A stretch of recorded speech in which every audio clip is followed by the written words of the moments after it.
Hey guys, this is Daniel, Dr. D, and today what I was going to do is give you guys an overview of the preamps that I've used over the years, and as I'll give you a reason why.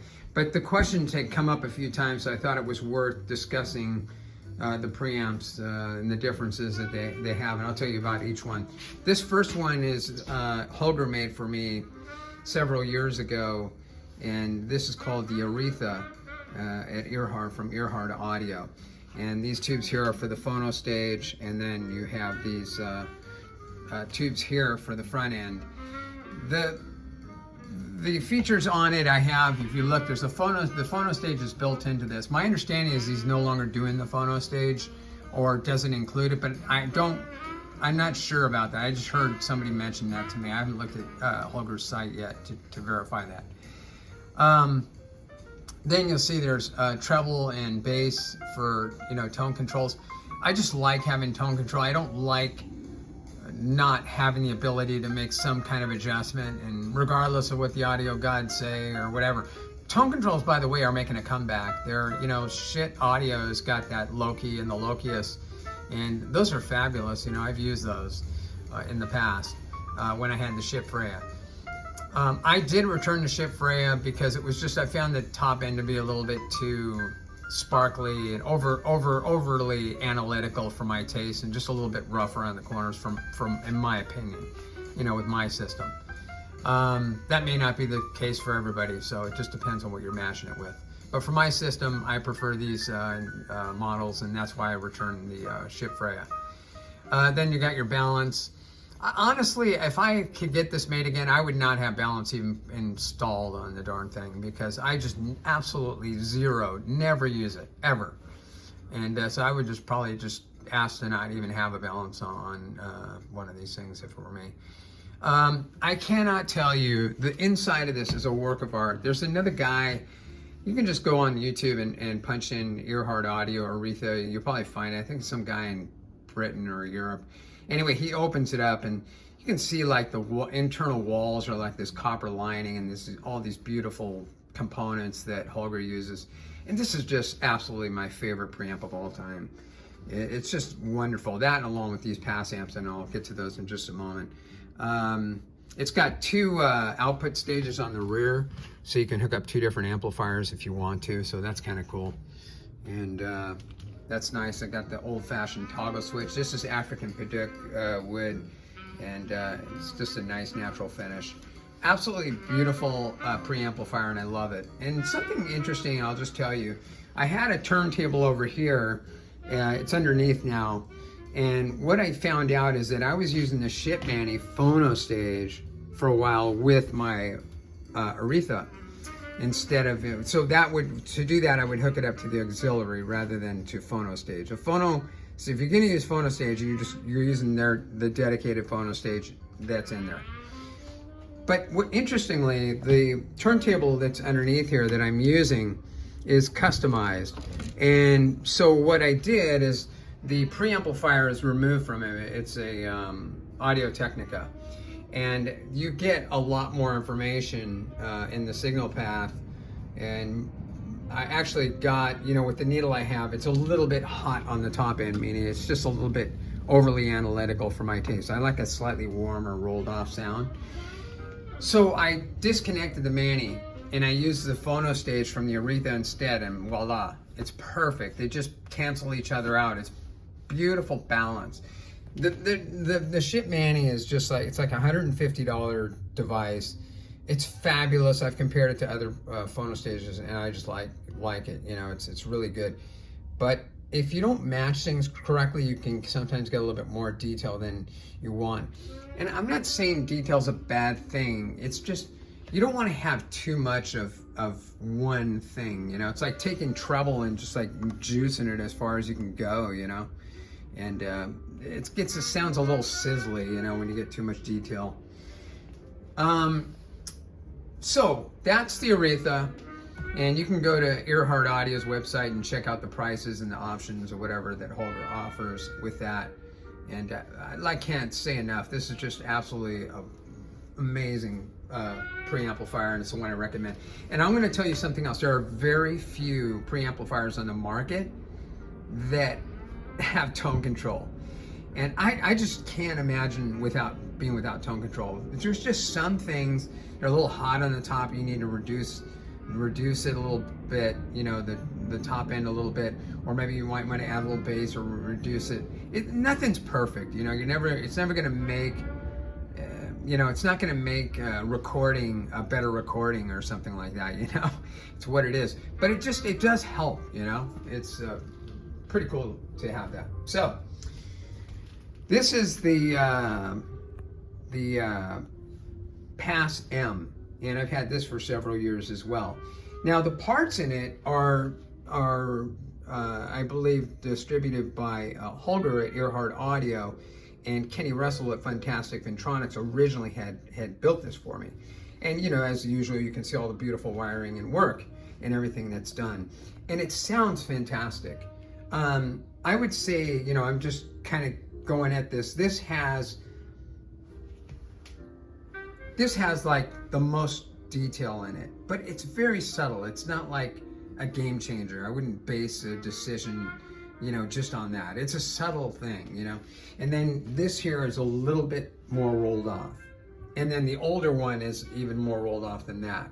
It has more of that classical tubey sound, the vintage sound. But this is not too overly analytical to the point, like the Freya I just didn't like. It was just too much for me. So you got your features on here, and you'll notice compared to the old one, which I'll get into, there's more features on the older model that have been done away with on this. And I requested it to be done away with because I didn't feel it was necessary to have all that stuff. But it's got the phono stage inside, which is built in, which is right here. This is the phono stage. And it's a very nice phono stage. I use it all the time. So, you know, in my other system in the room. So then you have all these other features here that you can, you know, click on if you want to. And it's pretty nice. Got a nice solid feel to it.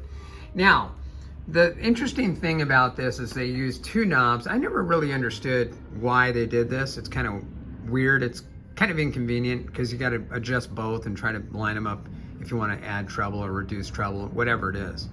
But the tone controls are very effective and I love them. The bass is very nice. There is a bypass. So even though you don't feel any clicking, apparently from what I understand is if the knobs are rotated vertically with the arrow, you know, with the lines up, the circuit gets bypassed automatically in that regard. Then you have your volume and balance or balance here, which I never use. Sound-wise, just fabulous. And it's one of those few, you know, preamplifiers that you know, just that has tone control. And so I gotta have tone controls. If I don't have them, I'm just gonna be, I just don't like preamps without tone control. I've heard preamps without them, and it's like, you know, you go nuts trying to match components, trying to get a little bit of something added in there. And I'm a big believer in tone controls. I don't care about what the audio gods say about it. This has the tube rectifier. I don't know if there's a solid state one. It's probably something you could ask them. I think I've heard that you can use a solid state rectifier with it. I've never tried it, so I wouldn't know. You know, so this is your front end preamp stage. This is, like I said, your phono stage. Wiring is really beautiful on this unit. Also, the plates that are available are no longer like the original that you see here. It has a different phase plate. That's all original knobs and everything. All these are new parts here. This new face plate, this chassis and everything. And so just so you know. So the last one is the Pass. This one here is the Pass 2. And apparently when the tone controls are set to vertical, it does not bypass the circuit. I think the Pass 3 or 3X was the one that did that. And if you wanted that feature. I have seen some of the Pass models on the market where they just remove the tone controls, and I absolutely hate that. And I just won't, I'll just look elsewhere if I ever see a Pass with tone controls removed. I just absolutely have to have them. The this feature here, you'll see this feature here. In my opinion, it has the tubiest, most like holographic sound when this thing is adjusted as far left as it can go. That's what I get. The loudness switch, usually with the turntable, like if I'm using the phono stage, I'll turn the loudness button off. I don't really care what it does. We know what loudness switches do. I just go based on the way it sounds. I could care less what something really actually does. I just want the sound a certain way. So typically when I'm using a phono stage, I use it without it. If I'm going to CD, sometimes I'll put it on. Adds a little bit of, I don't know what it is. It's kind of a little bit of weight to it. But this I never use a tape filter switch. That's an old school thing there. And you can see like on the new one, they've done away with all that. So they've just killed off those circuits. Then you have your, this device here with all these features here. The thing that I really like about, there's a couple of old things here to this switcher thing or whatever it is, they've done away with that. So Kenny Russell at GetDynaco.com, Fantastic was his old website, he's got GetDynaco.com, but he has removed this thing altogether, and it looks like this, his newer one. But what's cool about the Pass M's that Kenny's doing now is he's using the original circuit, and it's based on the original circuit. And this is the original one. I don't know what it is. I'm not an expert on electronics and stuff, obviously, but I would just tell you the phono stage in there, this is probably one of my favorites. And the reason it is because not only is this it has a warm sound, but the bass impact and the roll off is just so beautiful in this phono stage. My understanding is that the new ones that Kenny has this stage in it, and man, I'm telling you, it's just my opinion, this is the stage to have. And I like it a little bit more than the one that I see in the newer model. That's just me. But all of this is going to be predicated on what you're matching. That's the thing people forget. I can't state that this is better than that or vice versa, because it depends on what I'm using, like how the recording is and how, a certain amp, like you might want a little bit more roll off. Maybe you have some kind of tweeters in there that they're too sparkly on the top end, you need a preamp that has a little bit more roll off, or vice versa, where you might want a little bit more detail. So don't look at this like this is better than that necessarily. You're gonna have to figure out what you're matching. That's what's so important about it. There's no blanket statement that this is, the right thing. But I do say that the phono stage in here is quite remarkable. It does have, these. I will say that one of the things on this is that this thing here, when you try to put RCA cables in the back, it's kind of flimsy. You can kind of see the board moving, whereas this thing is just rock solid. It's just so much nicer, and they're gold plated on the RCAs, where on these ones they look kind of corroded, And the switch box is, it's kind of an old school kind of thing, and I think it's good that they've done away with that now. And but overall, these are my favorite preamps. All the years that I've evaluated audio, I've been using these preamps, these three basically that you see here. And that's pretty much going to be it, because there's very few, if any preamps on the market that do these things, and they're just all great in their own way. So I hope this helps you guys out. If you got any questions or comments, go ahead and put them there. I'll do the best I can to answer. All right, take care.